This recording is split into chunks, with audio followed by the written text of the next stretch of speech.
TuneIn Premium has all the radio you want for $7.99 a month. That's all the radio you want for $7.99 a month. That means every single Major League Baseball game, every single NFL game, the most massive collection of commercial-free radio stations in the world, over 5.5 million podcasts, and unlimited access to 40,000 audiobooks. Download the TuneIn Radio app for a free 7-day trial of TuneIn Premium. TuneIn Premium. Boundless audio.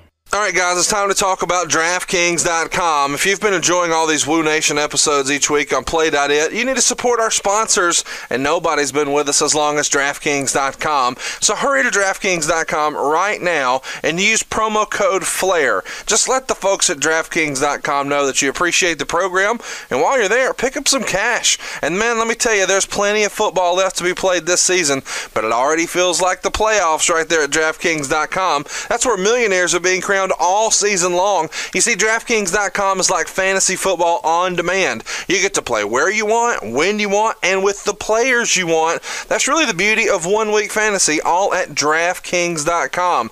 You can challenge your friends in a custom league or just join an existing league and play for your share of millions of dollars in prizes each and every week. Every game's the big game when you've got this kind of money up for grabs, and every play matters. This isn't fantasy as usual. This is DraftKings. Welcome to the big time. So what do you need to do? You need to hurry to DraftKings.com right now and turn your love of football into a life-changing payday. Just use promo code FLAIR and play for free with your first deposit on Sunday's $1 million fantasy football contest. Here's the cool part. First place takes home $100,000. Just enter FLAIR right now at DraftKings.com. That's DraftKings.com, DraftKings.com.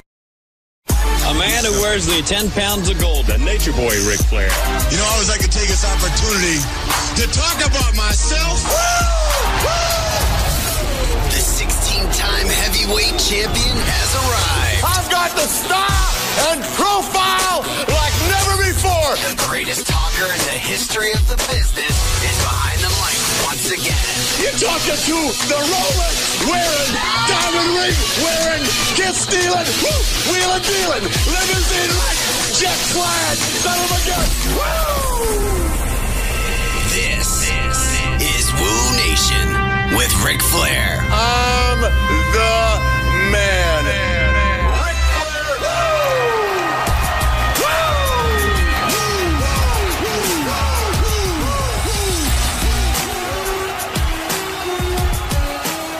Ladies and gentlemen, it's Ric Flair, 16 times your world heavyweight champion and the host of Woo Nation, along with my more than famous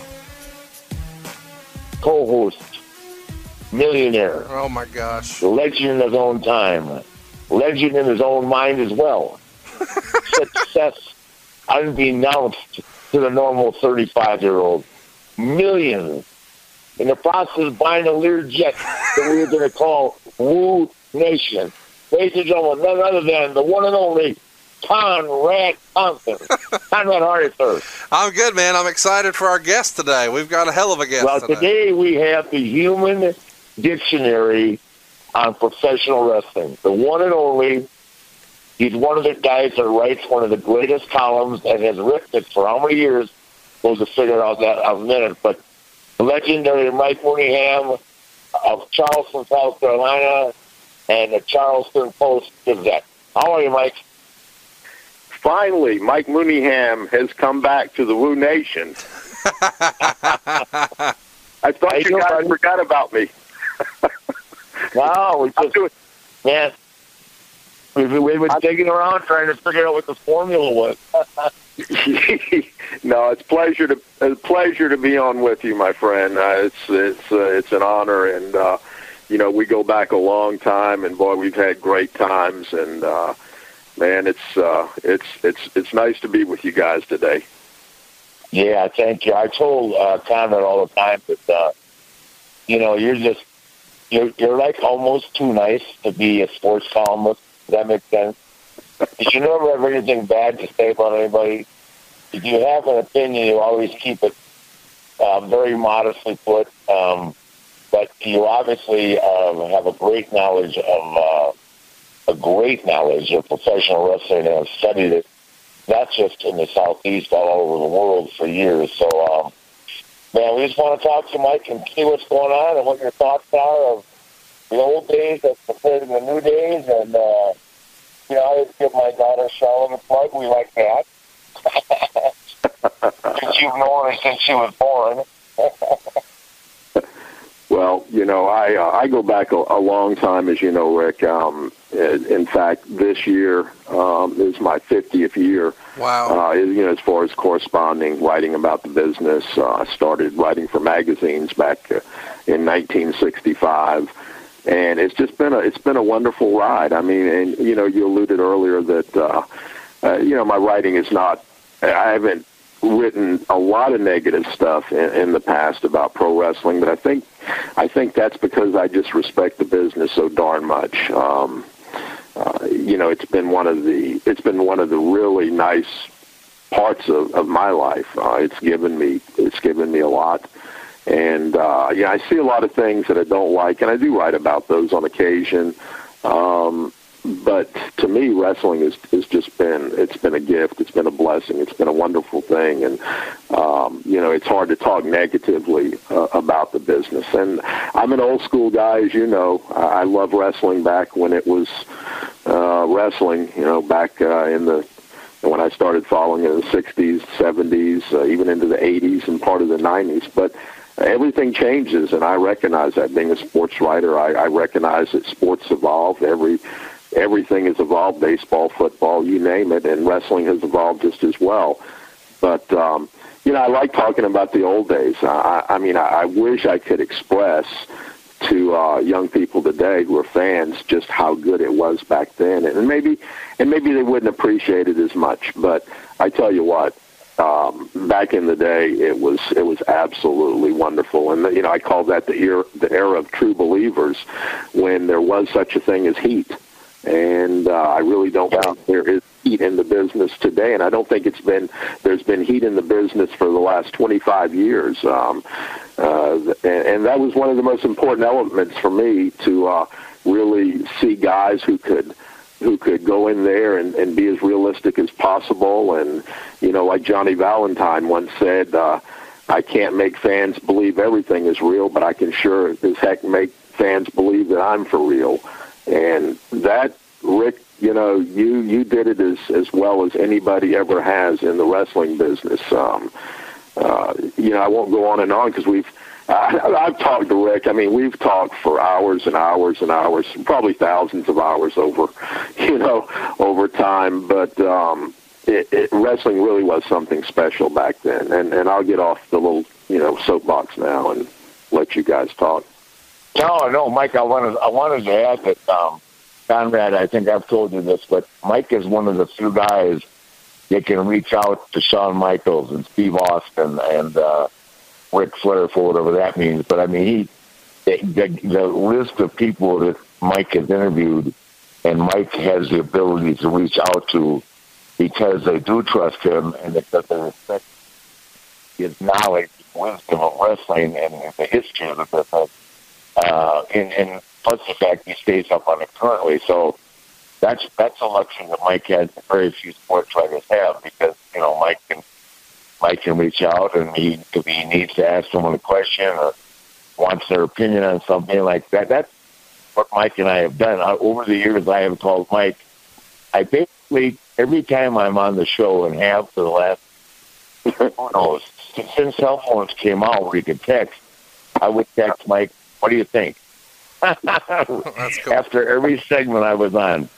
You know, because it meant a lot to me, because I knew Mike looked at it for what it was, not just an open holler, and has been around me so much personally in my career and seen me actually through, you know, almost all 4 decades of it. So, and I just want to make sure that people understand what you have in terms of resources because of what a good guy you are. Well, thanks. Conrad, take it over, man. Well, I want to circle back to something you were talking about a minute ago, Mike. You talked about you didn't think there was heat in the business anymore. And, Rick, I'm curious as to what your stance on that is. Why do you think that that's not the case? Just there's not long-term booking anymore. They're not really booking for the local crowd. What has changed? Is it just the TV dynamic, or what's changed to the way wrestling is portrayed by WWE these days compared to back in the day in regards to heat? Sure. Yeah, well, my definition of heat might be a little bit different. I'm talking about heat, where fans were so into it. And like I said, a lot of them were true believers, and that was a testament to the ability of the guys in the ring to make it look, as fiercely realistic as possible. I'm talking about you would draw heat to make a fan want to pull out a knife and stab an Ole Anderson or a Blackjack Mulligan. Guys that were, it was more heat than, watching an NBA game or an NFL game. I mean, I saw fans, and I've been in the middle of riots before. I've been hit by shoes from fans. I've been almost, a knife missed me by about a half a foot once. I mean, that's what I call heat. When I say heat, I really mean heat in the truest sense of the word. Yeah, well, in all fairness, it's probably safer for the guys now. And, absolutely. Absolutely safer. But, there was a time, when we fought every night. In the 70s for sure, the 80s a little bit. But in the 70s, when I first got going, there was a fight. You were in a fight with the fans at least 3 out of 7 days a week. Sometimes every day, depending on what's going on. But, when I think of heat, see, my problem is, and I'm consistent when I say this, the only real person that has heat on the WWE right now, and she's pulled back a little bit, is Stephanie. Stephanie knows how to go out there and kick ass, man. I mean, some of the stuff she says is brutal. And the stuff she was doing with John Cena 6 months ago, saying, hey, babe, you know that nobody likes you. Nobody ever, that fan, that gets heat with me, right? As a matter of fact, you need somebody with the ability to judge to your level to be talking to you. Jesus, because even John, who's pretty witty, what do you say to that? How do you write that down? How do you translate that into, hey, you're right, they do hate me. If you remember that segment, she did it the same thing with the Bellas. And even though it was a small part of the show, she stole the show with The Rock and Ronda Rousey. That was it. Jesus, that was really big time stuff when she stood up to Ronda Rousey, and then she slapped Rock and whatever she was saying to him. And I had no idea that Ronda was ring. I saw her earlier that day, but I didn't know where they were going with that. But that was phenomenal. I know she's pulled herself back and doesn't want to make herself the center of attention all the time, but she is, just like her dad is, a phenomenal heel. She really is, Rick. I just think today where people go back and forth, you see her drawing some legitimate heat on TV, but then, you also see her as an ambassador for the company or getting a fellowship at some college or, it's impossible today to project the image of a real, bad person, in the wrestling, because we know, as so many of these guys are really just, great workers for the company, and they're in movies as a bad guy, and then in the ring as a good guy. I guess that's what I'm talking about. The days, we've evolved, it's never going back there again, but I just like that element of spontaneity, years ago, where you didn't know, nothing was really scripted, you didn't know what was going to happen, everything was right off the cuff, it was exciting times, it really was. Yeah, I know, it's like, and I'll drop another name of one of the last guys I thought that really had heat, and man, he did have heat, was Bobby Heenan. He's a heat magnet. Yes, absolutely. Yeah, Bobby Heenan could start a riot in 5 seconds by just doing nothing, by jumping in the ring. And I love Bobby managing me, but He went on a full-day road trip with me and fired me. Said I'm not hanging around you for 4 days. We're flying back on a plane. He said, I'm going to push all your hair work for me, so I wish I had a hair would fall off, roll back and wrap it. Those guys were originals. They were true originals, rare today. But, man, Bobby was good. Bobby was great. Another one that got heat was Jim Cornette. Oh, yeah. Oh, my gosh, in Oklahoma. And he's lucky to be alive. Fans really, if they could have killed him, they certainly would have. Oh, yeah. But Jim wasn't afraid to hang in there. That's what I'm giving Jim his due. When he went out there, man, he wasn't thinking about getting hurt because wrestling at the fairgrounds in Tulsa, Oklahoma was not the easiest venue in the world to get in and out of. And they were sold out against the Rock and Roll every night, And then, of course, came the Freebirds. Michael Hayes is another guy. Michael knew how to get heat. Oh, gosh, yeah. All Terry and Buddy had to do was perform, and of course, Terry is one of the greatest of all time. But Michael knew how to get the heat, man, and was not afraid to get it. Yeah. With the Von Erichs. There was real heat between the Von Erichs and the Freebirds. Absolutely. Real heat, yes. Yes. Well, like I said, I wish we could go back to those days, but, it's never gonna happen. So, what is good is all. Rick, did you ever think we were going to have all of this stuff on YouTube, where people could go back 30 and 50 years and see, like you in the '70s, and you and Steamboat and Dory Funk Jr. and Jack Briscoe? Did you ever think this would be available to everyone all over the world? It's incredible. Well, here's the key thing, Mike. Not only on YouTube, but on the network for $9.99. Yes. They can see all the Ric Flair they can handle.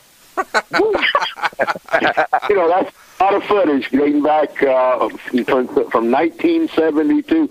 I wonder if they have you and George Scrap Iron Gadowski on YouTube. I hope that one's not on there, but you can watch it. They can watch it. They got that thing on there now, the rivalry. I've never seen it between me and Steamboat. Some of the old footage, but a lot of the new, and I'll put that stuff up against anything going on TV today. That good people was that damn good.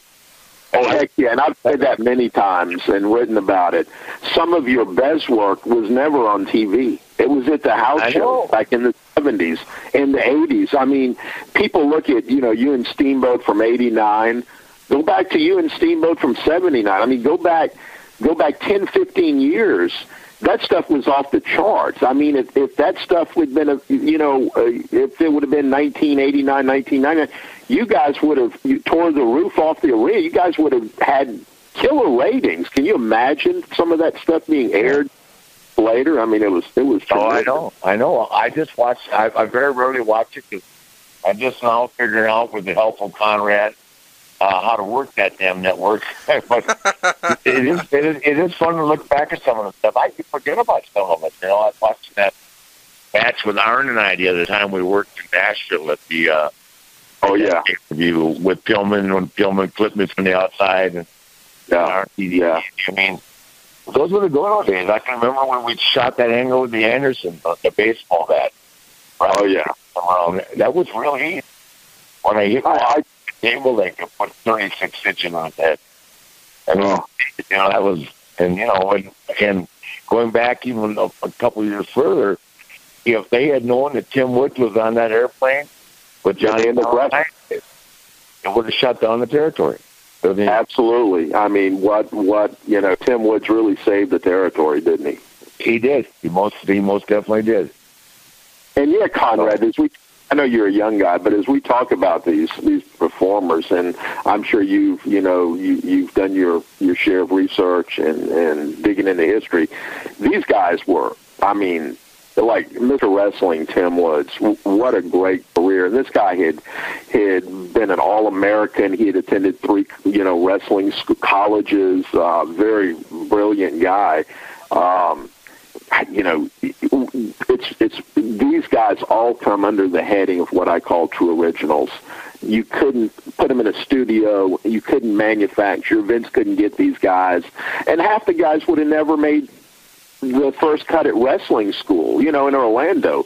You think if a guy like Dusty Rhodes had come up today that he would have, they would have picked him, they would have looked at him and never even given him a shot, never put a microphone in his face. These guys were they were off the charts good and talented and so charismatic. And, I could go on and on, but, I love wrestling and Mid-Atlantic wrestling in particular. So, yeah. Yes. Well, speaking of Tim Woods, I think you know this, Conrad, but, in the old days, they used to, challenge what we called the marks, the fans, They thought they were tough, and this was heat. A guy jumped in the ring with Tim Woods, and Tim Woods took him down, and the guy dipped his finger off. Absolutely. Yeah. What you hear about JPP with the Giants was nothing compared to Woods getting his finger bit off in an outdoor baseball arena in 1972. Or 4, whatever it was. Mike, you were saying just a minute ago, you don't think, present day, if a Dusty Rhodes came along, they'd even put the microphone in front of his face. Do you think that's fair, given recent pushes that they've put down for Bray Wyatt or Kevin Owens? Once upon a time, those guys didn't really fit the Vince McMahon stereotype, so to speak, but they seem to be getting an opportunity now. Do you think that may be changing, and what is your guess as to why that may be changing? Oh, absolutely. Yeah. What has happened, Conrad, is that, as far as Kevin Owens, who was Kevin Steed and ECW, they had years to look at this guy. Credit to Ring of Honor and, wherever he worked before that, to really put him out there and for WWE to look at this guy and say, you know what, we can...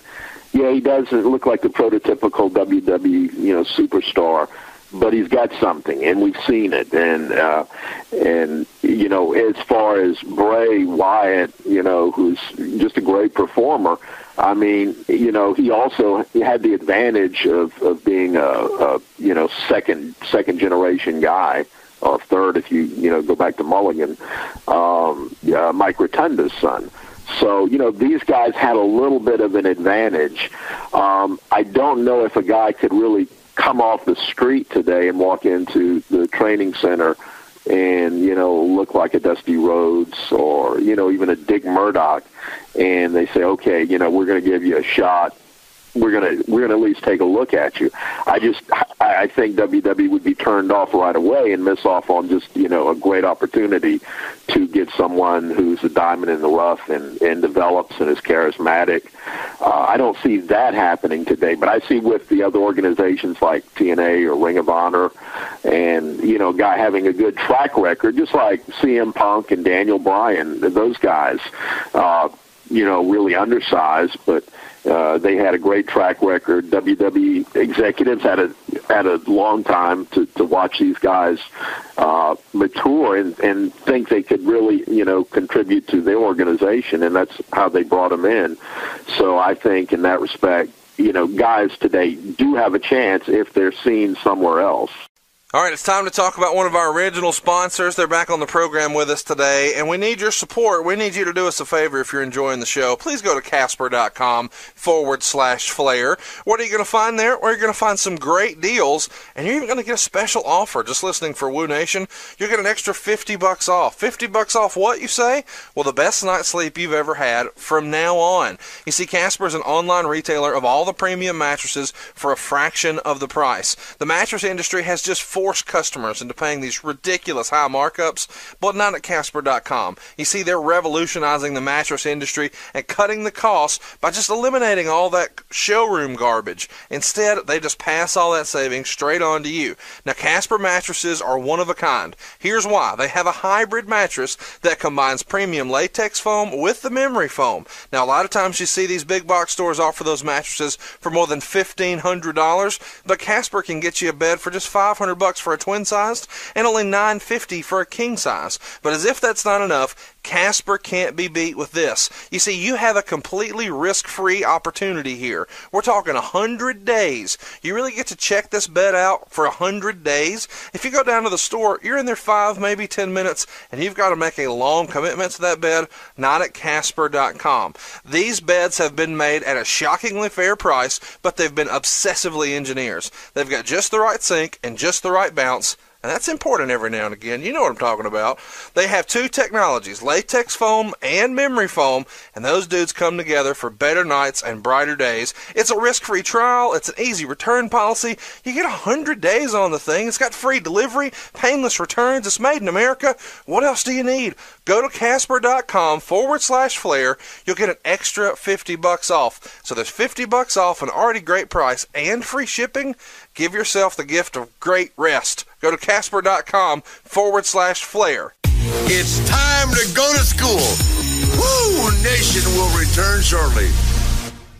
Okay, let's take a break just a minute to talk about LDProducts.com. If you haven't already, you need to go check out LDProducts.com. Now, what are you going to find there? Well, you're going to find out you've been overpaying for ink and toner. You see, you don't go to the car dealerships to buy gas, so why in the world would you go back to printer manufacturers to buy ink and toner?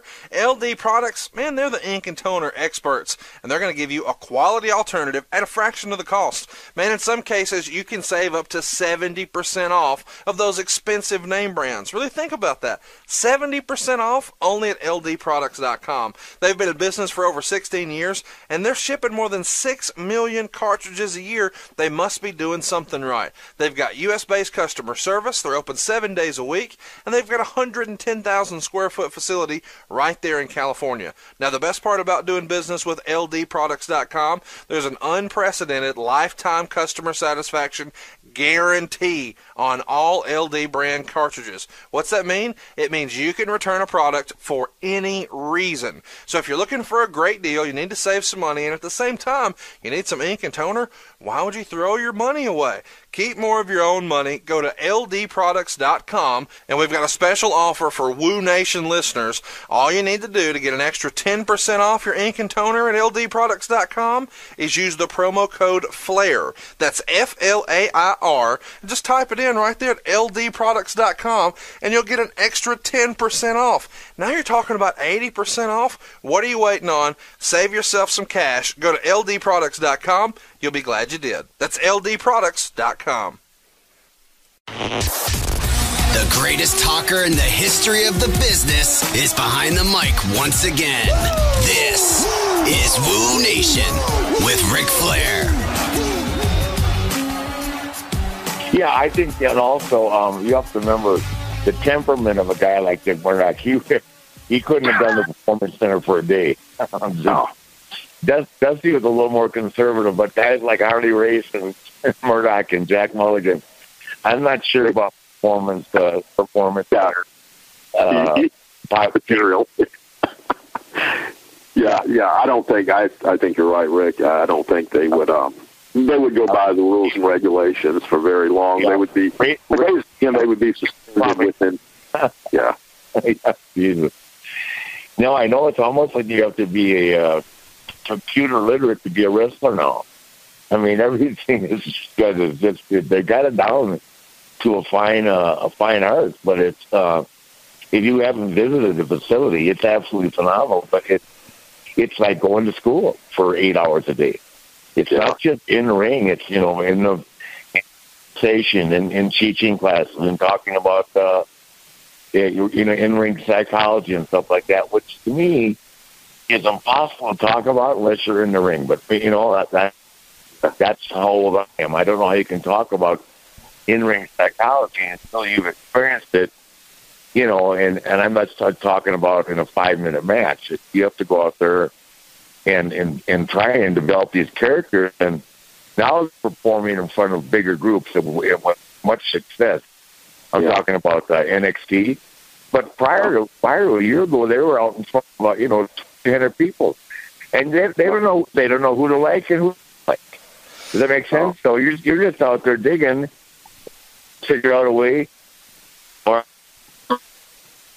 Well, Rick, you had the advantage of, and you and everyone else had the advantage of driving for hours every night in cars with guys like Harley Race, Murdoch, Rhodes. And I don't know if you could beat that kind of education as far as learning the business and, you know, ring psychology. I mean, was there a better school ever than just in a car, you know, several hours every night? I mean, no, I don't think there was a better opportunity, especially when you were talking about what you had just done that night. But I mean, and I above all else, was the luckiest guy in the world. I mean, I broke into business with Dusty, Murdoch, Harley Race, even Nick Buckwinkle, Bobby Heenan, and Gene Oakland. I mean, I think Larry Henning, Vern Gagne. I mean, look at people, Don Morocco, Jimmy Snuka. They were all there when I started.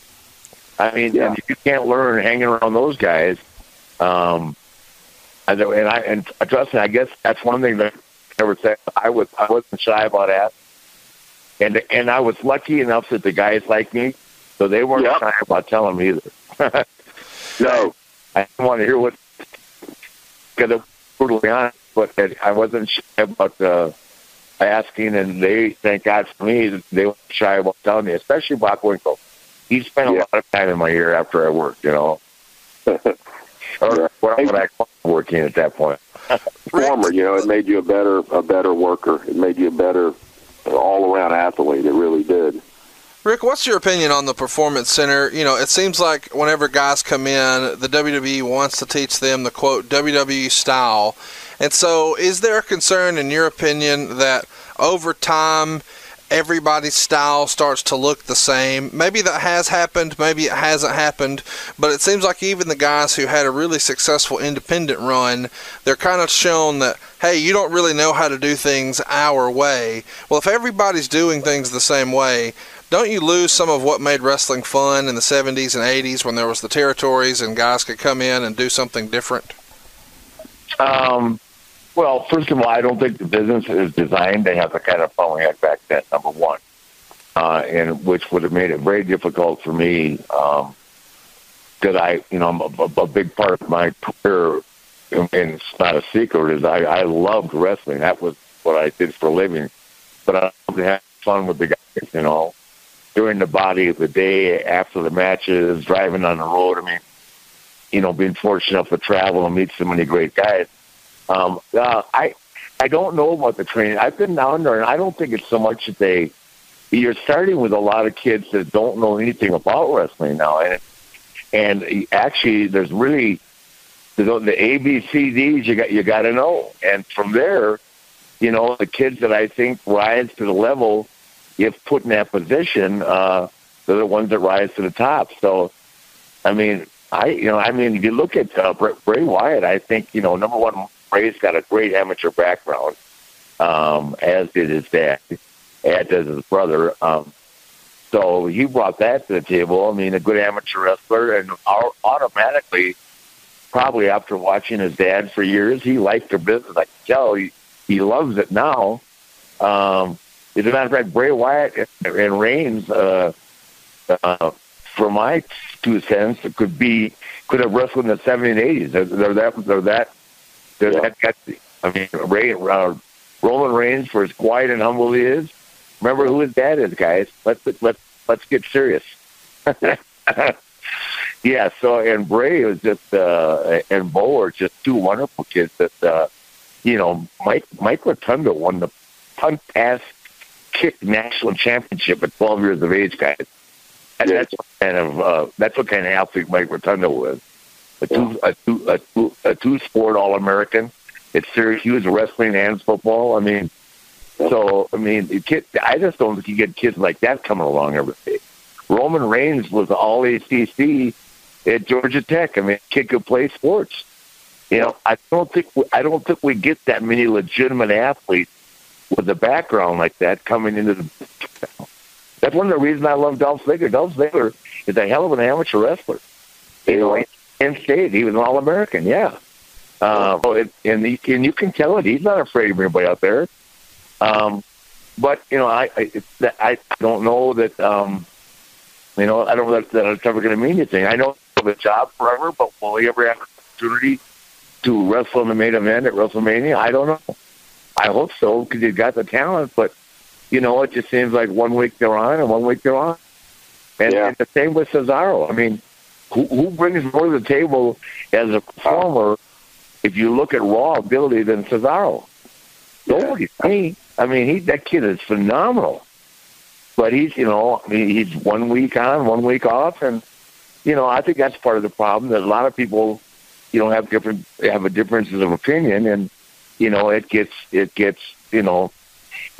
hard to make the decisions on which way to go. That would be my take on it. Yeah, a lot of that is. And one step further, there aren't too many kids I've seen in a long time anywhere that can wrestle like Seth Rollins. Oh, geez, that kid can really go. I mean, really go. Yeah, he's got skills like very few people ever blessed with. So he's Randy Orton. Yeah, only he can do more high flying stuff than Randy. And I mean, he's that good. Guys are great, Rick, but I think a lot of it is creative. It's a start and stop thing where guys. I mean, let's face it, wrestling can make dreams come true. Creative has the ability to push a guy to the moon or stop him dead in his tracks. And I think they do that more often than not. I think a guy like Dolph Ziggler, could have been pushed to the moon under, with good booking and good creative stuff behind him. And I mean, how can you get behind a guy who, looks like Superman 1 week and looks terrible the next week? And it's not Dolph's fault. I mean, it's the people who, with the pencil, it's the people that make him look good or make him look bad. And the sad thing is, wrestling has the ability to make a guy, look like a world champion, or they have the ability to make a guy look really, weak, and I think they do that too often. But the guys you named, I mean, they're super athletes with, very legit backgrounds. And, Cesaro is a guy, I'm a big Cesaro fan, and I think that guy, of course he's probably not as good as some behind the mic, but man, that guy can go. I just love to see him work in the ring. He's a guy that they should have, given a. I know they can resolve that mic issue. Yeah. Well, I'd love to hear it. What's your pitch? You're supposed to ask me how we can resolve that. How do we resolve that? Dial 911H. You know what, Conrad, Rick and I used to talk, like he said, before and after tape, Nitro. And you know what? I wish I had written down all of the great angles and storylines with me that they never did. They never did. They did very few of them. But, Rick, if they do that, so Nitro's going to they're going to draw a 7 point, 7 or 8, or Raw's going to draw a 7 or 8. These were blockbuster storylines. If Rick had been booking, if they had listened to him, if they had done some of the things, I mean, it was just so good. Everyone would have loved it. I mean, no doubt about it. But, Yeah, well, I tried that for a while, and it's the most, what am I trying to say? It's just something that I wouldn't even consider doing again now. Did I have great ideas? Yes, a lot of them revolve around the fact that I had been in the business so long, around so many personnel. But that heat that goes along with that job, and people I know. take it personal. I mean, I just I wouldn't even want to even think about that. I don't even. If I take the interviews off, when I'm doing it on the show now, I'll mention to them that I think this might sound better, and they are always very amicable to that for me. The difference between now, of course, and my heyday was bullet points are so important. So, but the good of what you do is if you get the bullet points will get in there, they'll find your way, but you'll still be entertaining in your interview. I mean, and you just got to figure out a way. If you're going to go out there and talk for 3 or 4 minutes, you've got to figure out a way how to keep those people's eyes open, and either listen to you so intently because they're bent, or listen to you because you're so entertaining, or, I've done everything. I've taken off my clothes, I've thrown my clothes away. just keep watching it. Don't turn the channel. Yeah. You know what would say? Here goes the laundry again. Don't turn it during my segment, kids. So, I don't know, man. It's kind of like I make that joke. You're only as good as your last segment. And that's the way it's been for a long time. Yes. Yes, we always waited for your segment, Rick. Hey, so Mike, we Rick kind of set the internet ablaze several months back where we did a Q&A episode here on Woo Nation, and we asked if he could fantasy book a new Four Horsemen, who his members would be. We know what the answer is for Rick. What would Mike Mooneyham put together as his modern-day Four Horsemen stable from the WWE? I kind of like a Four Horsewomen stable with Ronda and Ashley in there.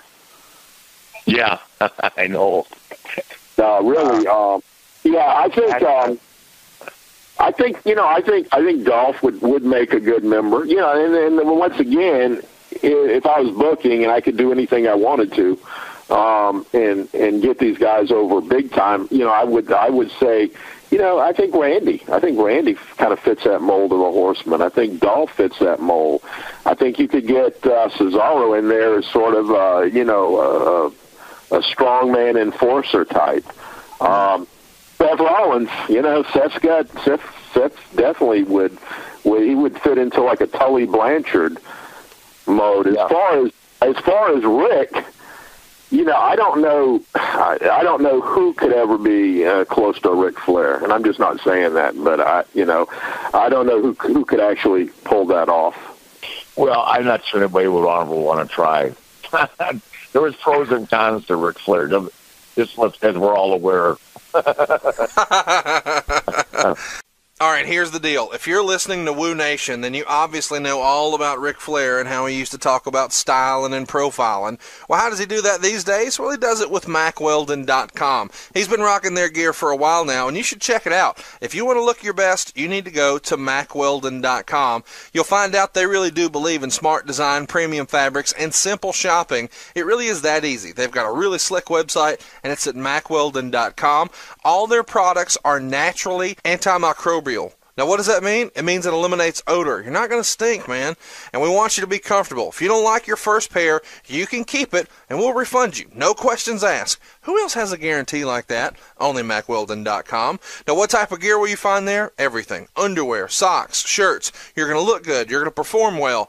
We're talking about good stuff for going out, good stuff for going to work, good stuff for going on dates, just everyday life. And here's all the extra stuff you need to know. We're talking about the legs of the underwear. They're designed to stay put, meaning you never have to shove your hands down your pants and look like Al Bundy to adjust the legs of your underwear. The socks are one size fit all. Now, all socks say that. They actually mean it. Even better than that, they've got a cushioned footbed, and they're guaranteed to never slide down your leg.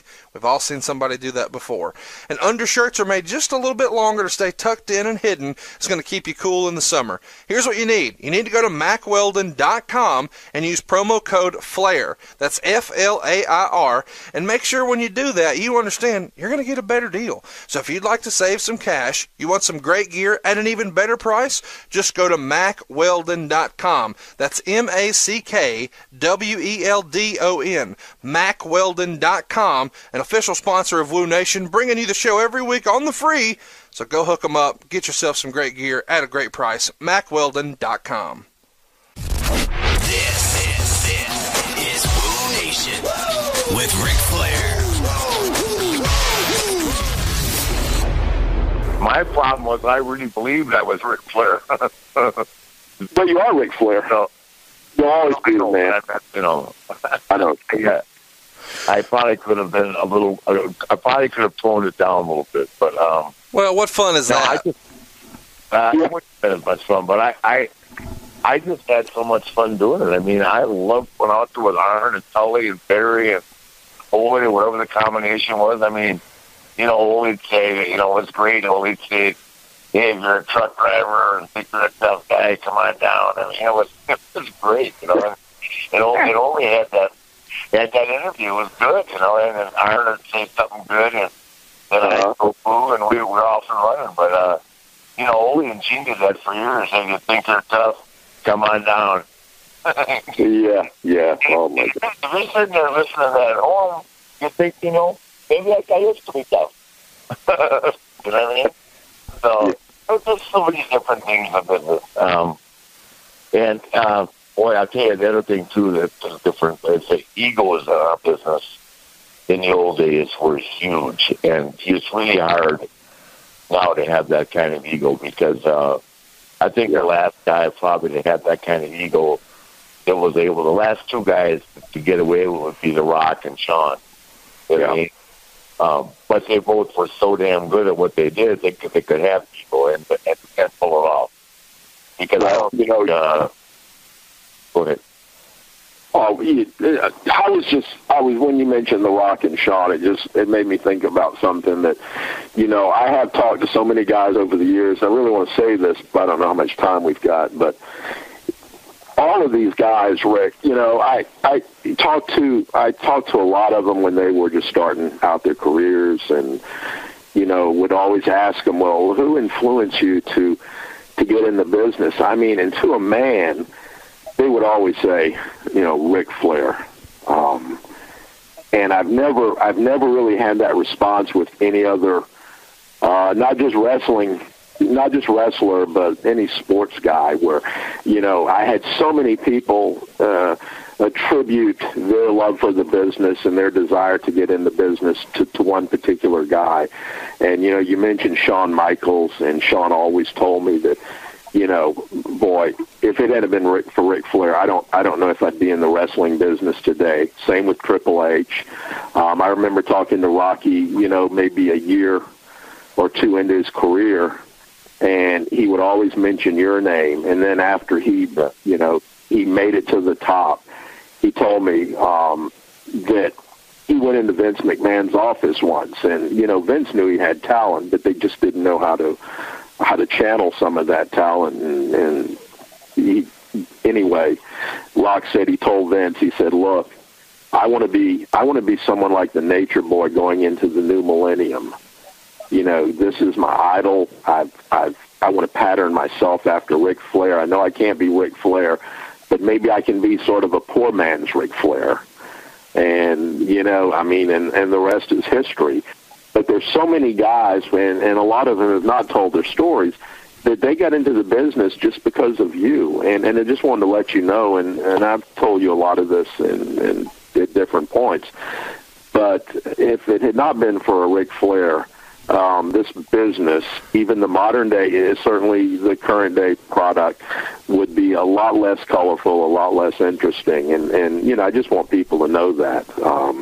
You've been such an influence on so many people over the years. You're the biggest part of the wrestling business today. I mean, people still look up to you. You're still the man. And, I just wanted you to know that. I can't tell how much I appreciate that. I really do. I just wish that I could be a poor man's Rock.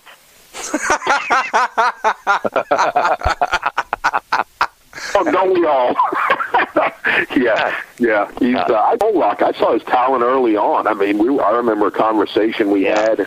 He was just starting to get, he's smelling that main event stuff back then. And I told him, I said, Rocky, I see you as a future, I don't mean just WWE superstar, but I see you big time.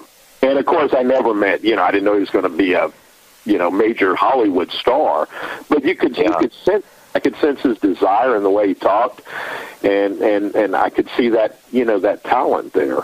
But, once again, it's, you influence so many guys to get in the ring, to take a chance, to be a little bit like the Nature Boy. Nobody will ever be the real Nature Boy, but they'll never achieve your kind of success.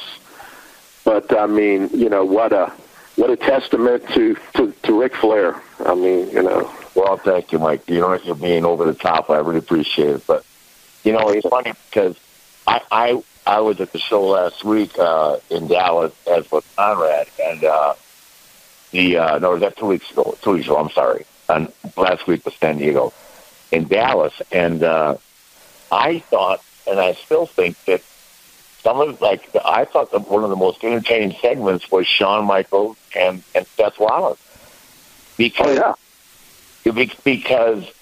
Seth was pushed to talking up to Shawn Michaels. And Shawn was on fire that night. I mean, Shawn was, he was on his game. And sometimes when you're away from him for a while, and Austin, of course, was on his game, but Austin didn't have to jealous of anybody. Because Seth was put in a position of having jealous, I say jealous, but converse with Shawn.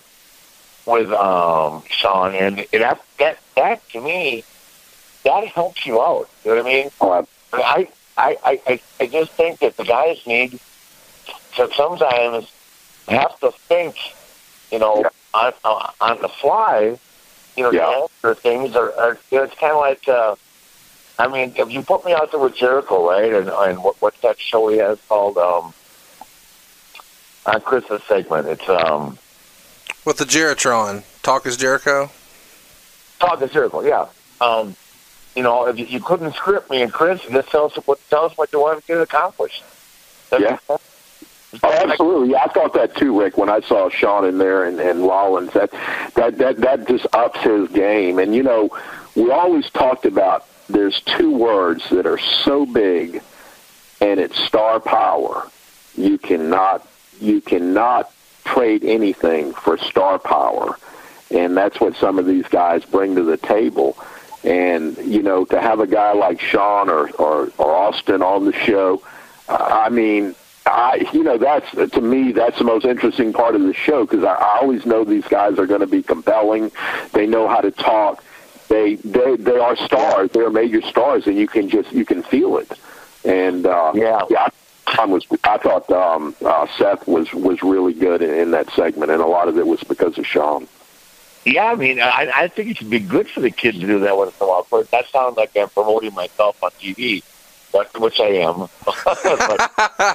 But you got to know, I walked in the Gorilla, right, after Austin been on before my segment, right, and so I said, well, I guess I can go and say son of a bitch, huh? And Austin just took off his glasses and looked at me and just shook his head. No. Well, I said, how come Austin used to go out and say son of a bitch? I know. Kiss my ass. I'm PTO 13. That's not my gimmick. They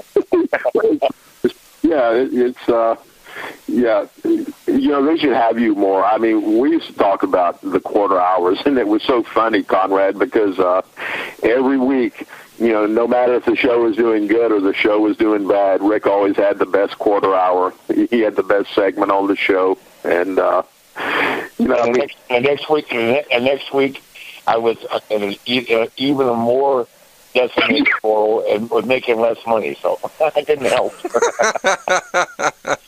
He couldn't do anything. He couldn't in a mental institution and make his numbers drop. They tried everything. Yeah, oh yeah, they don't put me in that house. I got that figured out. I've had to do it for real. We'll edit that. Hey, so let's talk a little bit about the Hall of Fame. This is the time of year where people start to really get their list together and wonder, hey, who are they going to put in this year? Mike, do you have kind of a preliminary list of who you expect to see in this year, and who do you think belongs in who maybe won't get a shot this year? Well, I think they're headed that way with Sting. I certainly think he deserves the Hall of Fame, even though I've been less than pleased with him having to do two jobs on two pay-per-views. I don't get that. I understand elevating the younger guys, but why bring him back to have him lose on each pay-per-view? But that being said, I've been pushing a long time for the Freebirds, and it's right there in Dallas, Texas, the site of some of their most classic matches, with the Von Erichs and such. And I really think, Michael Hayes needs to go in along with Terry Gordy and probably Buddy Jack Roberts, as a threesome, because right there in Texas, what better place to do it?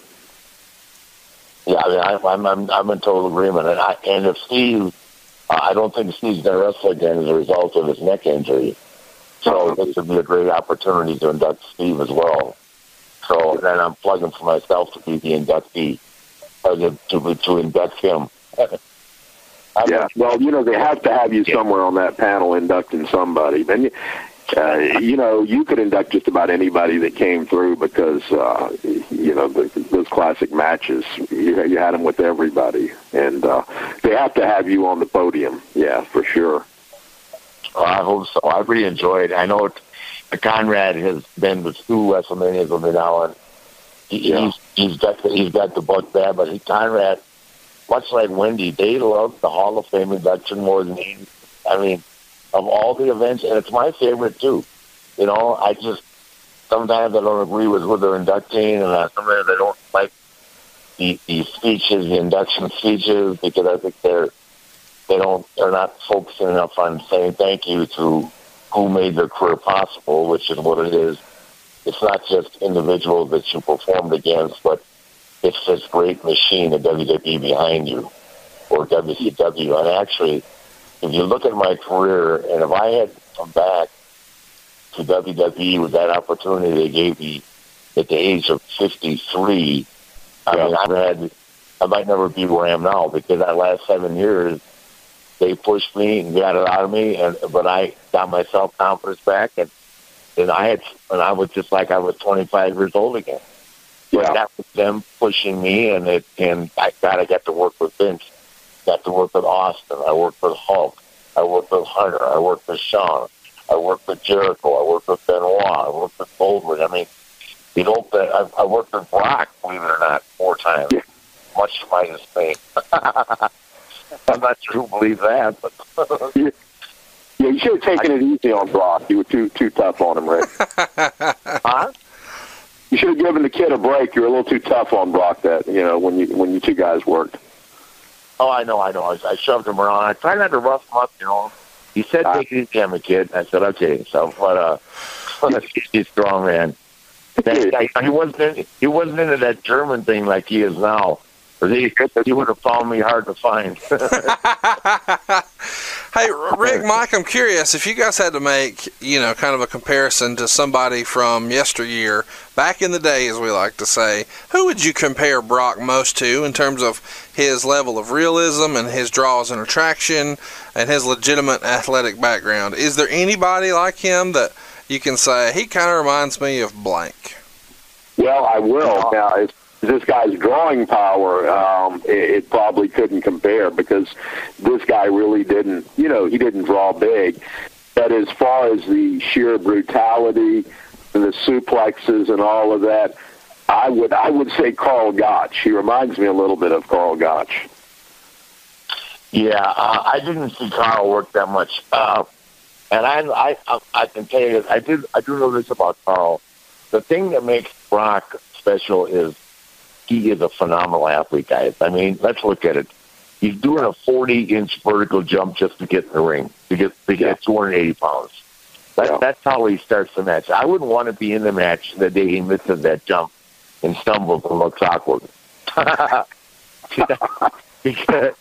because when you stand there and he's 280 pounds and he's got a 40-inch vertical jump, I mean, that's pretty cool to start out with. But his athletic ability is second to none. I mean, the kid could do anything. And he's legitimately tough. I mean, so I don't know if there's anybody. I mean, my answer to a guy that would be as intimidating as Brock easily and would scare the crap out of 90% of the guys in the company today would be Brody. Yeah. 6'6", 300 pound, and Brody was nuts. You know what I mean? But he did do a lot of German suplexes, but he'd kick your head off. Yeah, Brody, I don't know if anybody in the company, I can't think of one guy right now in the company that wouldn't be afraid of wrestling Brody. Absolutely. They would all. He never knew what he was going to do. Vince would be afraid of Brody. Huh? Vince would be afraid of Brody. Yeah, I mean, the promoters were afraid to use him because they never knew what he was doing.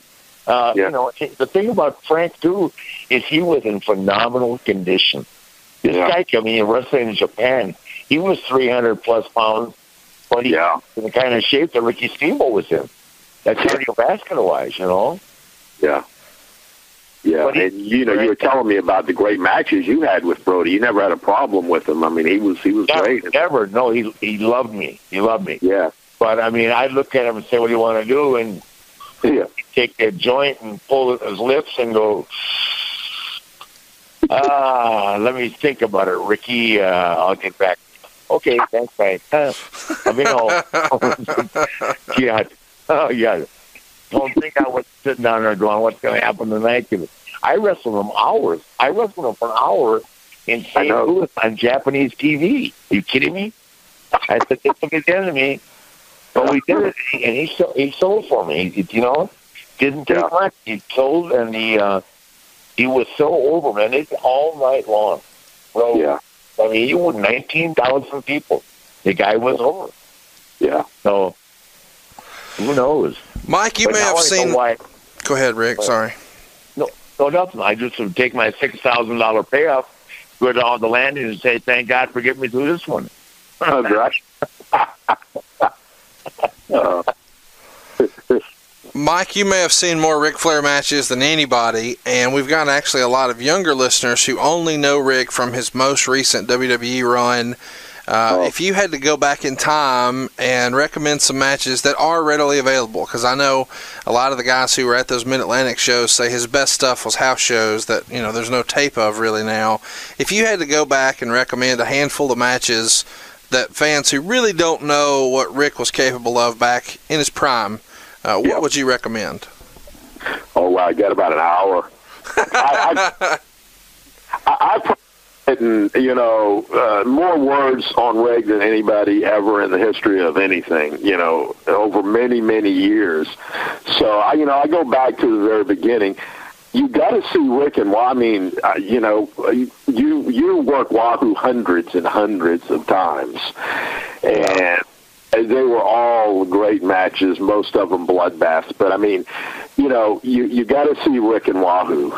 You have to see Rick's stuff with Blackjack Mulligan against him and as a partner. The famous robe and the cowboy hat stuff is it's off the charts. Steamboat, those are classics. I've always said that the two major series in wrestling, the two most classic matches of what we call the modern generation, Funk and Briscoe, Dory Funk Jr. and Jack Briscoe, and Ric Flair and Ricky Steamboat. Those were classics, and I think Jim Ross said it best. Wrestlers are artists, and most wrestlers, paint on a canvas of watercolors, and Ric Flair, he creates works of art in oil, and that is so true, because if you go back and you document Rick's matches from the very beginning, and like I said, I go back, I remember when Rick started in 72, and when Rick first came here as a greenhorn in 74, and Rip Hawk took him under his wing, and they won the Mid-Atlantic Tag Team Championship. I knew then that Rick was special, and I'm not patting myself on the back. I'm just saying I was more than just a casual observer of the sport. I remember the first night I met Rick. Rick came back. Rick drove up in a big Cadillac with the late Scott Irwin. And, I could tell just by his appearance, I could say, okay, this guy really has it. And I talked to him that night for the first time, and, the interview was like, this is not a prototypical wrestler. This guy is really, very articulate, confident, kind of cocky. And I remember going to the office that same night and talking to Sandy Scott. And, I said, Sandy, this guy, it's Ric Flair. I mean, he's going to put somebody on the map. And he said, Mike, I'm 100% in agreement. I think this guy is going to be world champion in the next few years. And when we both agreed that evening that this guy was destined for greatness, and we're talking, like 40, how many years? Yeah, nearly 40 years ago. And what a body of work. So there's so many Ric Flair matches that are just classics. But I like the Steamboat matches for the pure artistry and the aesthetics and the heat that went along with those matches. I mean, I love those matches. They're going to stand the test of time. But you can't really go wrong. You can't go wrong with the Ric Flair match. I mean, Rick made guys like, God rest their souls, JYD. He made him look pretty good. He made Elegante look pretty good. He made Rufus. You made Rufus Jones look pretty good a couple of times, Rick. You remember those? You remember those matches? I do. Yes. I mean, I wouldn't call a lot of these guys went Broadway, Rick.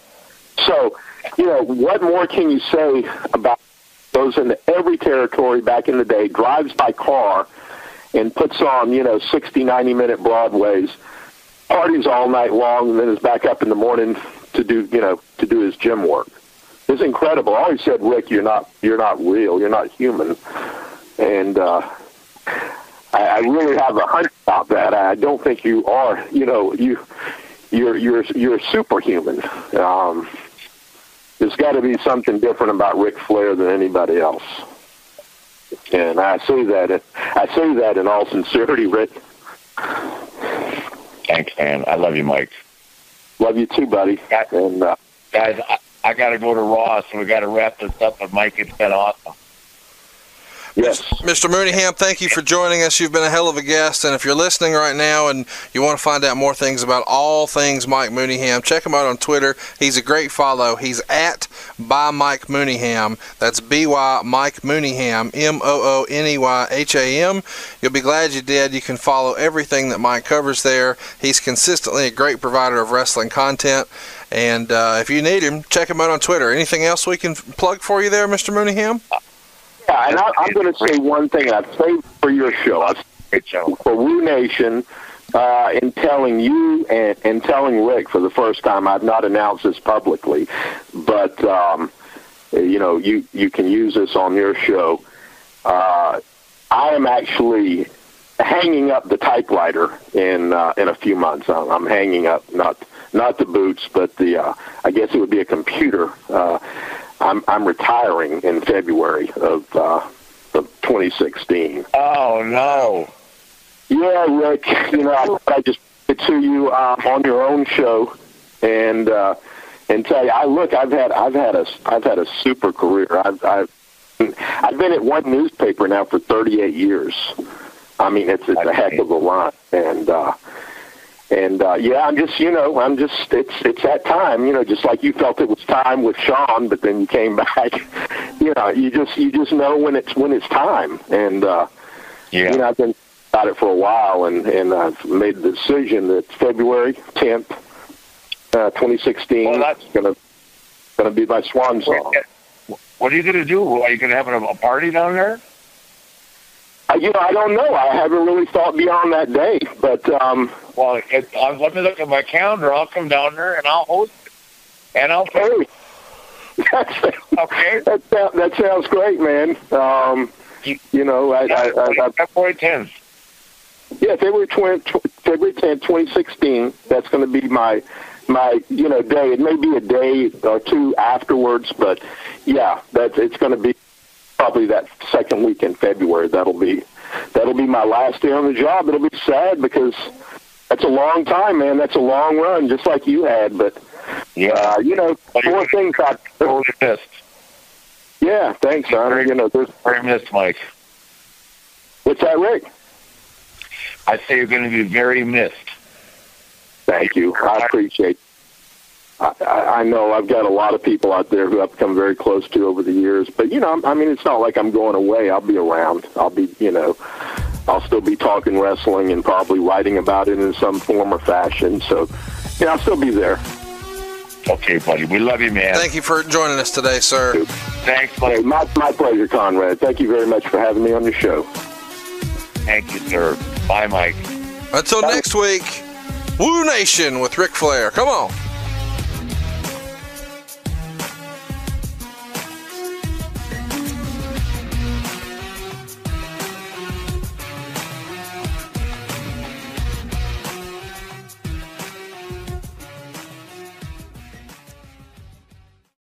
There's something for every sports fan on CBSLocalSports.com. Watch live radio shows and original video programming while reading national articles from some of the best writers in the country. Visit CBSLocalSports.com today.